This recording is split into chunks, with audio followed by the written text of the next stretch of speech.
ही साथियों, उत्तर प्रदेश में पंचायत यानी प्रधानी का चुनाव लड़ने के लिए क्या 21 वर्ष का होना जरूरी है? क्या 21 वर्ष के कम लोग उत्तर प्रदेश में कोई भी पंचायत का चुनाव लड़ पाएंगे?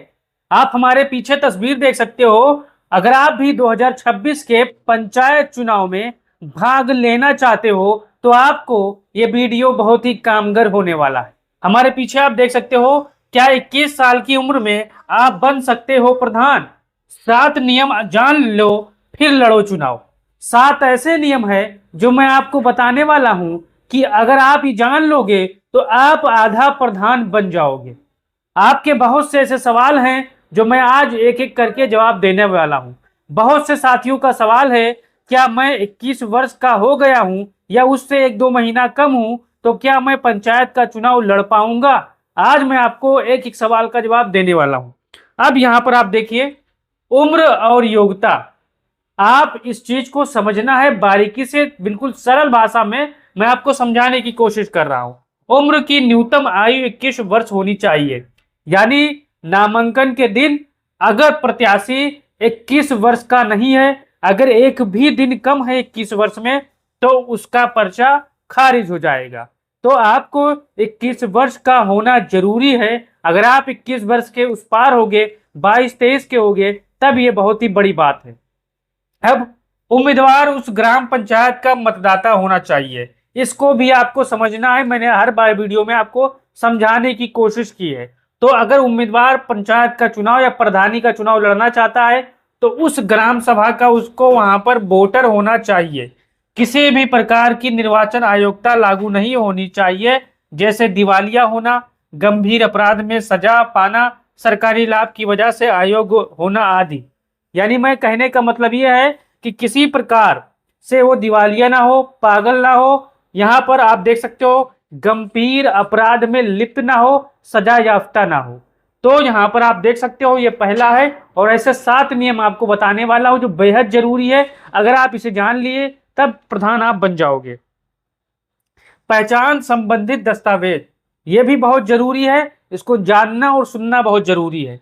मतदाता पहचान पत्र, वोटर आईडी, इससे यह साबित होता है कि आप उस ग्राम पंचायत की मतदाता सूची में दर्ज हैं। अगर आपका इस समय मतदाता सूची में नाम नहीं है तो आप पंचायत का चुनाव, कोई भी चुनाव नहीं लड़ सकते हो। जैसे आप पर्चा भरने जाओगे, पर्चा दाखिला करके आओगे, जैसे ही निर्वाचन अधिकारी वहां पर जांच करेंगे, आपका जो मतदाता पहचान सूची है उसमें नाम देखेंगे, नाम नहीं होगा, आपका पर्चा खारिज हो जाएगा। तो आपको क्या करना है, इस समय आपको अपने अपने गांव के मतदाता सूची में यहाँ पर अपना नाम दर्ज करवाना है, उसी गांव में जहां से आप पंचायत का चुनाव लड़ने जा रहे हो। आधार कार्ड आपका पहचान पते की पुष्टि के लिए अतिरिक्त दस्तावेज, और वो कौन से दस्तावेज हैं मैं आपको आगे बताने वाला हूं।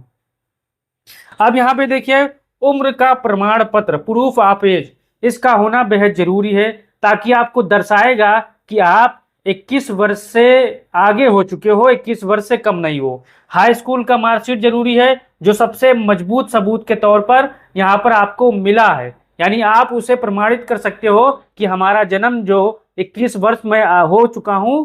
अब यहाँ पर देखिए, या फिर जन्म प्रमाण पत्र या आधार कार्ड, मतदाता कार्ड पर लिखी जन्मतिथि, इनमें से किसी एक दस्तावेज से यह साबित होना चाहिए कि आपकी उम्र 21 साल या उससे अधिक हो। तो आप हमारी बात समझ चुके हो। अब चलते हैं यहाँ पर चौथा, अगर ये नहीं है तो आप भी पंचायत चुनाव नहीं लड़ पाओगे। क्या? जातीय प्रमाण पत्र, अगर सीट आरक्षित जैसे SC ST OBC महिला श्रेणी की है तो संबंधित जाति का प्रमाण पत्र अनिवार्य है। यह प्रमाण पत्र तहसीलदार SDM कार्यालय से बनवाना पड़ता है। अब ये क्या है, क्यों जरूरी है? मान के चलिए आपके गांव में सामान्य सीट है और आप प्रधानी का चुनाव लड़ रहे हो, आप SC हो OBC हो तब भी चुनाव लड़ सकते हो। अब मान के चलो आपके गांव में सीट OBC आ गया या SC आ गया, आप अगर SC हो, SC सीट आया तभी आप लड़ सकते हो प्रमाण पत्र लगाकर। अगर आप OBC हो, SC सीट पर पंचायत का चुनाव नहीं लड़ सकते। अगर इससे रिलेटेड कोई सवाल है तो कमेंट बॉक्स में पूछ सकते हो। अब ये बनता कहाँ है? आपके तहसील में बनता है, आप वहां पर पता करेंगे, आपको पता चल जाएगा। अब यहाँ पर देखिए, निवास प्रमाण पत्र, यह भी बहुत जरूरी होता है। यहाँ पर यह बताने के लिए कि आप उसी पंचायत के अस्थायी निवासी हैं, जहां से आप प्रधानी का चुनाव लड़ने जा रहे हो। इसके लिए निवास प्रमाण पत्र, राशन कार्ड या आधार कार्ड मान्य होता है साथियों।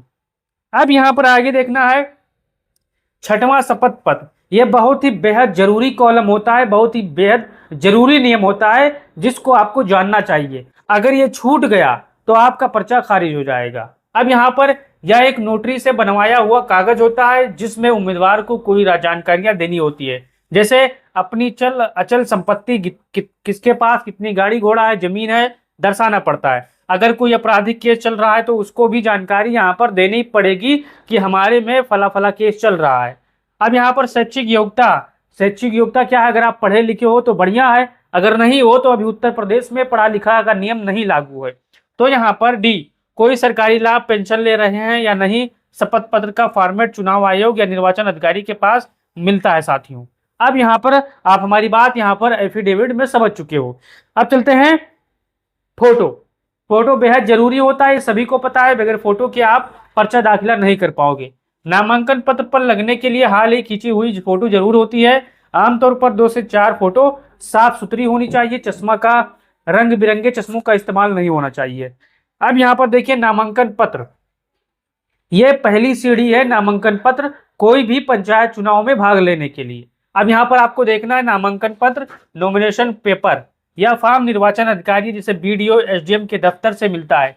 लेकिन आपको पता होगा अगर आप पंचायत का चुनाव लड़ने जा रहे हो, प्रधानी के चुनाव में ब्लॉक प्रमुख माने ब्लॉक कार्यालय पर मिल जाता है। आपका जहाँ कार्यालय होगा ब्लॉक का वहां पर आपको मिल जाएगा। इसमें आपको अपनी सारी जानकारी भरनी होती है। नामांकन पत्र गांव के 2 मतदाताओं प्रोपस के हस्ताक्षर भी जरूरी है। तो अब यहाँ पर ये कॉलम क्या है, बहुत से साथी ये नहीं जानते हैं। तो यहाँ पर आपको 2 ऐसे लोगों को यहाँ पर जोड़ना है प्रधानी के चुनाव में कि वो प्रमाणित करे कि हाँ मैं इनके पीछे हूं।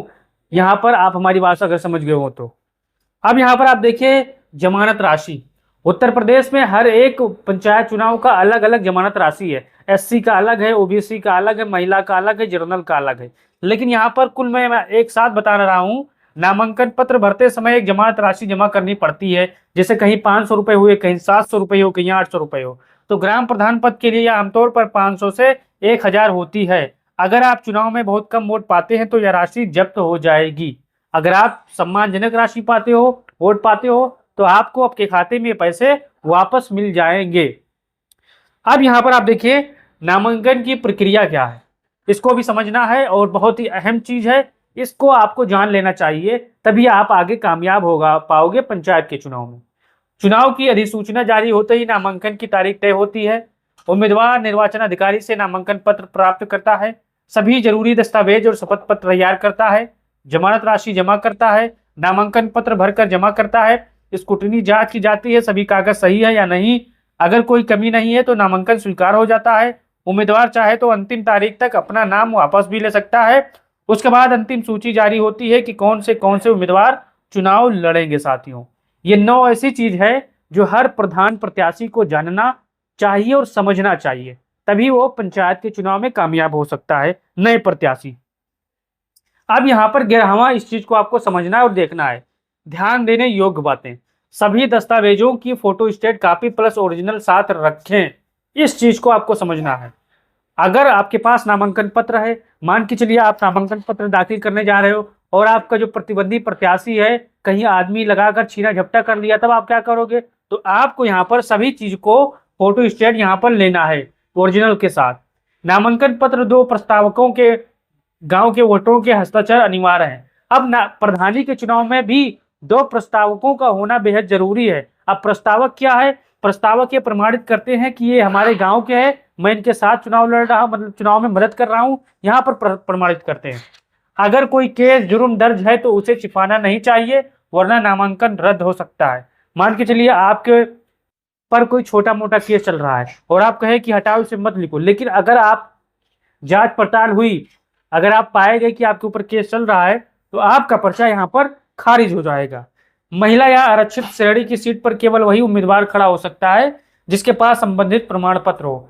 अब मान के चलिए महिला सीट है, महिला सीट एससी है, तो महिला सीट एससी है तो ओबीसी महिला वह उस पर चुनाव नहीं लड़ सकती, या जनरल महिला उस पर चुनाव नहीं लड़ सकती। इसको आपको देखना है। हाँ, अगर जनरल महिला है तो एससी महिला चुनाव लड़ सकती है, ओबीसी महिला चुनाव लड़ सकती है। इस चीज को आपको ध्यान देना है। अब आपका अगर कोई सवाल हो तो कमेंट बॉक्स खुला है, अपना सवाल पूछ सकते हो।